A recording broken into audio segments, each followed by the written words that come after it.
السلام علیکم ورحمۃ اللہ وبرکاتہ۔ نحمده ونصلی علی رسولہ الکریم۔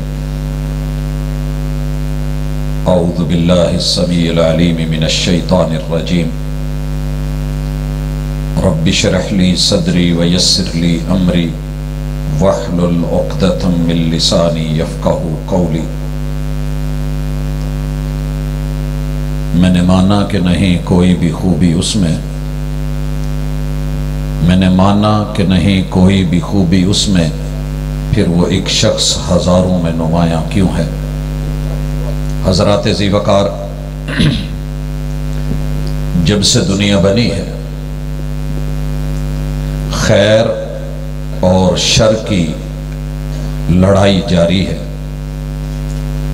خیر کے بھی افراد اللہ نے پیدا فرمائے اور شر کی نمائندگی کرنے والے بھی افراد یہی موجود ہیں۔ اللہ پاک کا بہت بڑا احسان ہوتا ہے کہ میرا مالک کسی کو خیر کی نمائندگی کے لیے، حق کی وکالت کے لیے چن لے۔ رات کے ان لمحات میں ہم اللہ کی زمین پر اس گواہی کے لیے یہاں حاضر ہیں کہ مالک، آپ نے جن بندوں کو خیر کے لیے، خیر کی وکالت کے لیے چنا تھا، ان میں ایک نمایاں نام خطیب ایشیا قاری عبدالحفیظ رحمت اللہ علیہ کا بھی ہے۔ ہم ان سے راضی ہیں، الہ العالمین تو بھی راضی ہو جا۔ حضرات، باتیں بہت کچھ کی جا سکتی ہیں، کہی جا سکتی ہیں۔ آپ نے علماء کرام کے تفصیلی خطابات سنے ہیں۔ میں جب شہر فیصل آباد میں آیا اور ملک کے نامور ادارے جامع سلفیہ کے اندر علماء کو، اہل علم کو سنا، پڑھا، اس وقت جن تین بڑی شخصیتوں کا طوطی بولتا تھا ان میں ایک بڑا نام قاری عبدالحفیظ صاحب کا تھا، اور دور دراز سے لوگ کیسے جوق در جوق، ذوق در ذوق ان کی مسجد میں جمعے کے لیے پہنچتے تھے، یہ دنیا جانتی ہے۔ اور ملک عزیز کی بڑی بڑی کانفرنسیں، اور بالخصوص خانپور کی کانفرنس جس کا اختتامیہ ختام مسک شیخ کی اور خطیب ایشیا کی تقریروں سے ہوتا تھا، اور جمع غفیر صرف سن نہیں رہا ہوتا تھا بلکہ وہاں عقیدے بدل رہے ہوتے تھے، تربیتیں ہو رہی ہوتی تھی، پختگیاں مل رہی ہوتی تھی۔ کہنے کو بہت کچھ ہے لیکن مجھے تین گزارشات کرنی ہے۔ پہلی، علماء کرام سے۔ زندگی میں علماء کرام کو کسی نے قدر کی نظر سے دیکھا یا نہیں دیکھا، یہ ان کے اپنے نصیبے کی بات ہے۔ اللہ رب العزت نے جو اعزاز دے دیا ہے ساری دنیا مل کے بھی چھین نہیں سکتی۔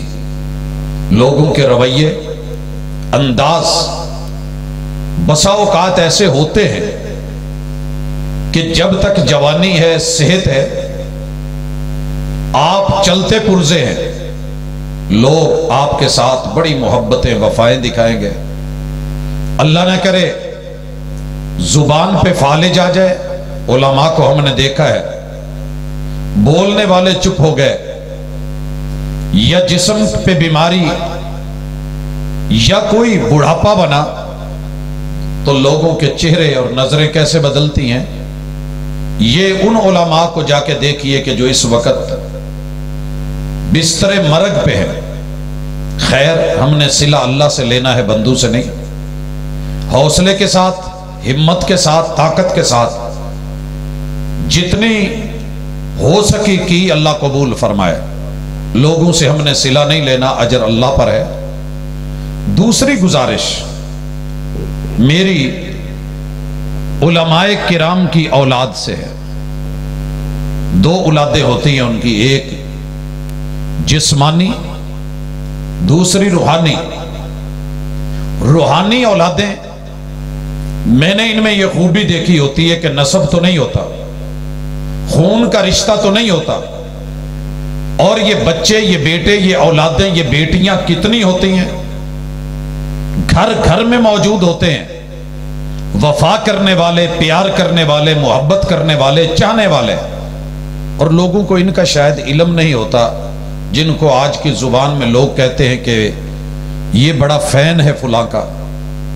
ये अल्लाह की रहमत का नतीजा है कि रब ने आपकी मोहब्बत उलमा से डाली और आपके दिल में उन लोगों की मोहब्बत डाली है जो पैगंबर के वारिस है। इसलिए आप इस मोहब्बत को कायम दायम रखिएगा, अल्लाह इसका सिला आपको आपकी नस्लों में देगा। लेकिन मुझे उलमाए किराम की औलाद से जो नसब के साथ और खून के साथ जुड़ी है, उनसे भी आज कुछ कहना है कि दुनिया में ये लोग जमीन के सितारे हैं, इल्म के मीनारे हैं और गहरे समंदर हैं। इन्होंने बहुत कुछ दीन की वजह से कुर्बान कर रखा होता है। अगर इनके माली हालात ठीक ना हो, इनके साथ मसाइल हों, मसाइब या आलाम हों, तो ये जहन मत बना लिया करें कि बाबा की लाइन मैं नहीं चुनने वाला, मैं इस पे नहीं चलने वाला। मैं उलमाए किराम को उनके दर्द देखता हूं। शहर के, वतने अजीज के बहुत खुश नसीब होंगे वो उलमा कि जिनके बच्चे उनकी लाइन पे हैं, डगर पे हैं। वगरना अक्सर व बेशतर एक ही शिकवा होता है कि जो लाइन बाबा की थी, कसम परसी में, जिस तकलीफ में, जिस दुख दर्द में, जिन मसाइब में अब्बू ने जिंदगी गुजारी है, मैं इस लाइन पे नहीं आने वाला। कदर तब होती है जब ये लोग चले जाते हैं। मैं एक जनाजा पढ़ा रहा था और जिनका मैंने जनाजा पढ़ाया वो आलिम नहीं मगर उलमा से प्यार करते थे। खूबसूरत सफेद दाढ़ी, बारोब हसीन चेहरा, लेकिन अक्सर कहा करते थे रब ने 2 बेटे दिए, शेरों जैसे हैं, मगर उनके चेहरे पे पैगंबर की सुन्नत नहीं है। मुझे बड़ी परेशानी है और ख्वाहिश है कि ये हो जाए वैसा। खैर, बाप फौत हो गया, जनाजे पे बुलाया गया, जनाजा पढ़ाया। आज उनके चले जाने के बाद मेरे वालिद साहब की आज उनमें से एक बच्चे से मुलाकात हुई तो कह रहे थे कि अजल आलिम लग रहे हो, और मेरी आंखों में आंसू थे कि ये तड़प बाप की रही, बाप जिंदगी में नहीं देख सका, आज रखा भी तो क्या मसला। वालिदैन की जिंदगी में, उलमा की जिंदगी में औलादे वालिदैन आंखों की ठंडक बने, उनके दस्तो बाजू बने और उनकी लाइन को इख्तियार करें और इसमें एजाज समझे। मेरे रब का वादा है वो दुनिया भी देगा इंशाअल्लाह, दीन तो है ही है। लेकिन अगर चले जाने के बाद आप ये समझे कि ये लोग यतीम होते हैं, मेरी नजरों में ये यतीम नहीं होते। और बिलखुसूस जब जवान है, समझदार है, अक्लमंद है, पढ़ा लिखा है, बलूगत के बाद यतीमी नहीं है। लेकिन वारिस बन जाना, संभाल लेना, यह भी एक बहुत बड़ा अल्लाह की तरफ से एजाज है, ये सबको नहीं मिलता।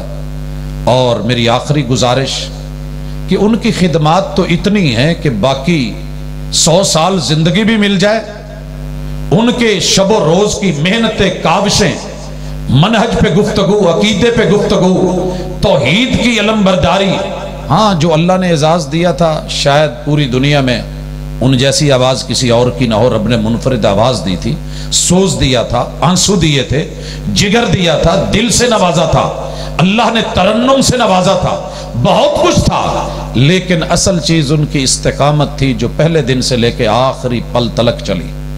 मैं एक जगह गुफ्तगू में था कि दौरान गुफ्तगू एक मैसेज मिला कि ऐलान कर दें कि शेख साहब अल्लाह को प्यारे हो गए और खतीब एशिया अब हम में नहीं रहे। इन्ना लिल्लाहि व इन्ना इलैहि राजिऊन। लोगों वो हमारे अंदर हैं, हमारे दिलों में हैं, इंशाअल्लाह तक क़यामत रहेंगे। अल्लाह ताला हमें उनका बेहतरीन पीछे जो है वो शख्स बनाए, वो रूहानी औलाद हो या जिस्मानी औलाद हो, कि जिन लोगों को सदका जारिया कहते हैं ہم ان کے صدقہ جاریہ ہیں، یہ ان کی محنت اور کاوش ہے۔ وہ علماء ہوں، وہ عوام ہو، وہ گھروں کے اندر بیٹھے ہوئے افراد ہوں، بیٹے بیٹیاں ہوں، اللہ ہم سب کو ان کی خیر کے لیے، بھلائی کے لیے صدقہ جاریہ بنائے، ان کے درجات کو بلند کرے۔ اور یہ جذباتی اور وقتی گفتگو نہیں ہے، نہ ہی یہ کانفرنس جذباتی ہو، بلکہ یہ دائمی بنیادوں پہ ہو۔